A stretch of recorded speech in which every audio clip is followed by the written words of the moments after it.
Hi everybody, this is Kathy from Mosaic Dog Training, Family Dog Mediation and Support, and I just stopped in here at Watertown to Pidder Padder Paws to pick up Indigo some snacks and some goodies, and I thought, you know what, as long as I'm here, I would like to talk a little bit about the offerings that they have for leashes, collars, harnesses, and while I'm in this area, I'm also going to talk a little bit about some summer fun activities and how you can keep your dog safe and all of the wonderful supplies that Lisa, Larry, and Crystal have here to help you out with that.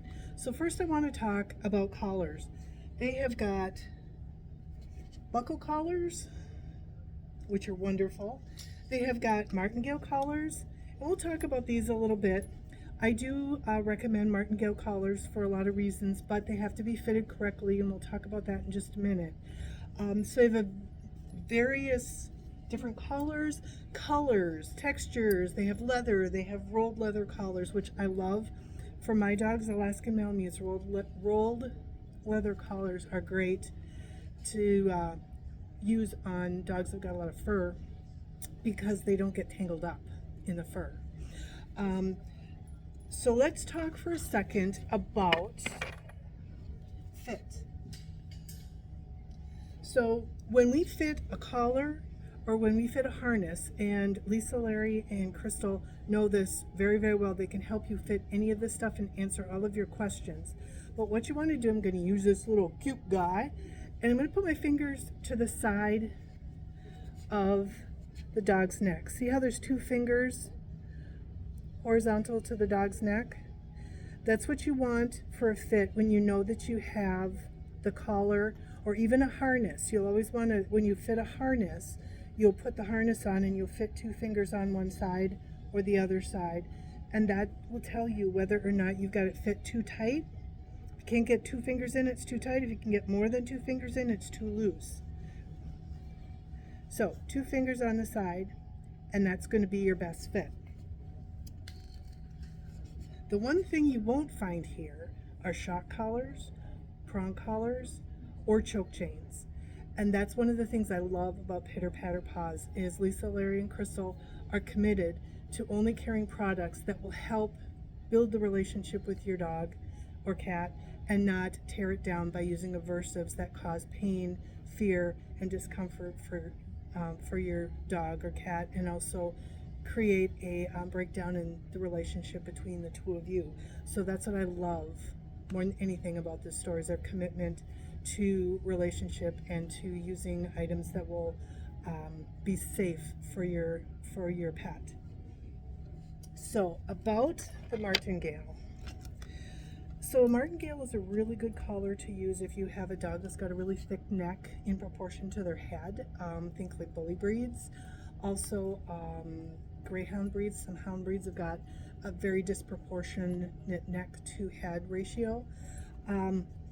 So these are really nice because they can open and slip over, and then when you have your dog on leash and they might be getting a little feisty and pulling a little bit, which let me know if you have that problem. We can always talk about that.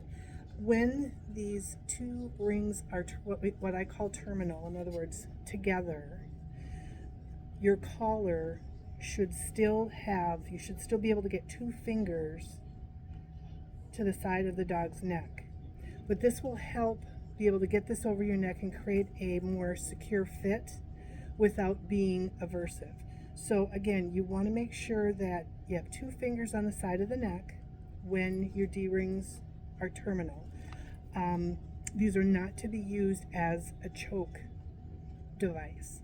Okay, so as long as you've got two fingers when these two are together, then you know you have it fitted safely and humanely. These are my favorite leashes, and they have got tons of leashes around here. Come on in. You have a leash for every need, truly, and every color palette and every design. These leads I love because they have what they call a street handle on them. So they have a loop that's down below, and they also have a loop that's on the top. I don't want to take this apart, but this looks like it's a 6-foot leash, which is a good leash to use, good length. You want your dog to have enough room to be able to explore when they walk. The walk is really for the dog. It's for the dog to sniff and explore, read the P-mail, learn about what's happened in the environment since the last time they were there. That creates a lot of mental fatigue when your dog is allowed to explore. So make your walk a little bit of physical fatigue, yes, but a lot of mental fatigue. And that way your dog will get a lot more out of it and be a lot more satisfied. But having this lead here is really nice for an emergency situation where you have to get your dog close to you right away. Of course, teaching your dog that being closest to you is a good thing, is the best way to be able to bring your dog over. Learning how to do U-turns so you can bring your dog away from something that might be concerning is also a great way to learn walking techniques. But in the case of that emergency, having the street lead is great, and they have lots of these leashes here. So come on down and take a look at these. I want to talk a little bit about harnesses. The best fitting harnesses are ones that have this nice little chest strap on it, chest padding. I really like these because they come up nice and high on the dog's shoulders so that it keeps the shoulder girdle and the shoulder joint free of movement, and it also helps keep the dog nice and secure. So this is a really nice harness. We also have step-in harnesses, and these are really cute. These are good for smaller dogs where they can just step in, and they have the same versions for larger. And you just step in, you Velcro it, and then you be sure to clip it for extra security, and then you can snap your leash to these double rings. So I like these too because these also go high on the chest. My personal favorite that I suggest to a lot of my clients is the no-pull harness. I don't know if this is going to read correctly, but anyway, no-pull harnesses are a really nice harness, all-round harness. It has the chest strap, which needs to be fitted high. Again, you want to make sure that there's nothing impeding the shoulder joint so that your dog can always get full range of motion in their stride. So these need to be fitted properly, and Lisa, Larry, and Crystal definitely know how to fit these. These have a 2-point leash that comes with them, and that can be nice when you're first learning to walk together. They also have, you can't see it on here, but they have nice padding on the girth straps. So if your dog has got like shorter fur and might have a tendency to rub on a harness strap, these are really nice too. So I love the Freedom no-pull harness. And speaking of harnesses, we're going to be going places because it's summertime, so we want to make sure that our dogs are secure in the car. So if you're not using a crate in your car, be sure to strap them in with a harness. Now this one is a harness that you can use with your car, and then you also have a harness strap.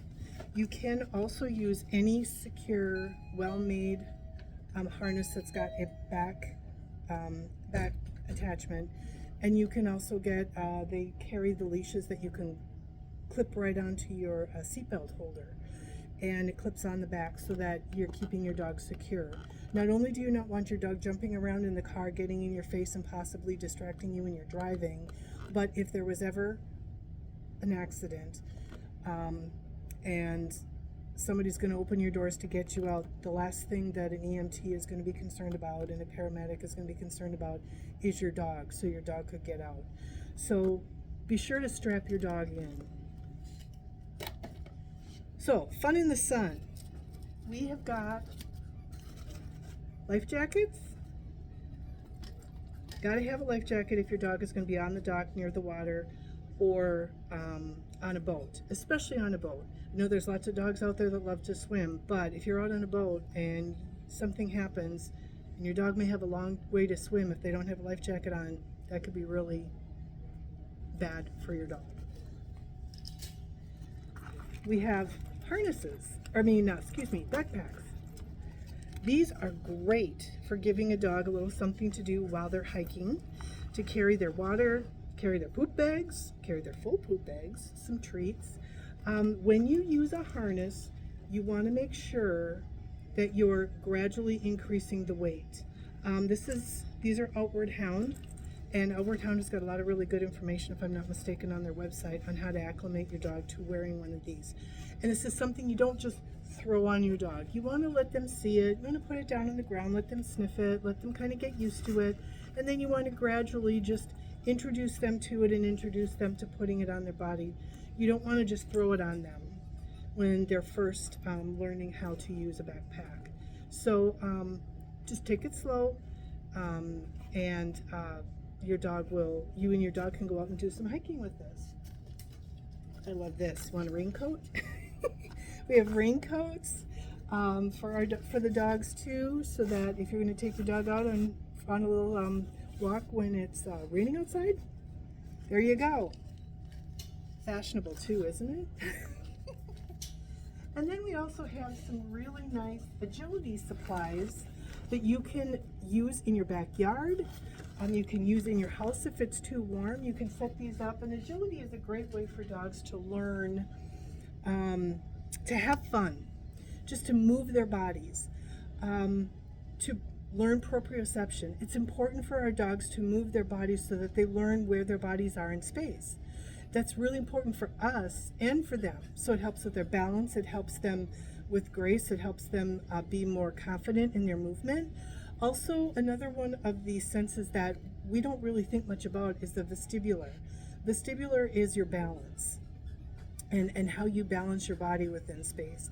So the vestibular system gets workouts when you do agility as well. It's a lot of fun, and it doesn't have to be anything fancy, but they have got some really good equipment around here for you to be able to use to have fun in the sun as well.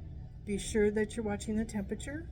Be sure that you're keeping your dog hydrated, and yourself too, and exercise in the morning or in the evening. One other little quick tip: if you're going to be taking your dog out this summer, do them a favor and stand on the pavement in bare feet. If it's too hot for you, it's too hot for them. And remember, they're wearing a fur coat, so it can be quite a bit hotter for them than for us. So sometimes the most kindest thing to do for our dogs in the summer is to give them something great to chew on. Come on down. They've got lots of food toys, puzzle toys, chew toys, you name it, and let them stay in the air conditioning where they're going to be safe and comfortable while you go out and you enjoy your barbecue or whatever fun summer activities you like. So thank you for listening. Come on down and see Lisa, Larry, and Crystal, and do some shopping. Get your summer fun toys, get your summer fun gear, and if you ever want to shop with a trainer, feel free to reach out. Mosaic Dog Training LLC is my website, and you can also search me on Facebook. Send me a message, either email or by private message, and I'd be glad to meet you down here sometime and we can walk through things together. So thank you so much for listening. If anybody's looking for group classes, be sure to contact the Lake Mills Veterinary Clinic and talk with Mitzi and her team about quality group classes. Also check out their Pet Partners Community Education Facebook page, and they also have the information on the Lake Mills Veterinary Clinic website regarding the Pet Partners Talks. I've done several, and we're doing a couple more before the end of the year. We have lots of great topics. It's all free. It's in Lake Mills and some great venues. So again, I hope everybody's enjoying their summer. Come on down when you have a minute, and thank you very much for listening. Have a great day. Bye.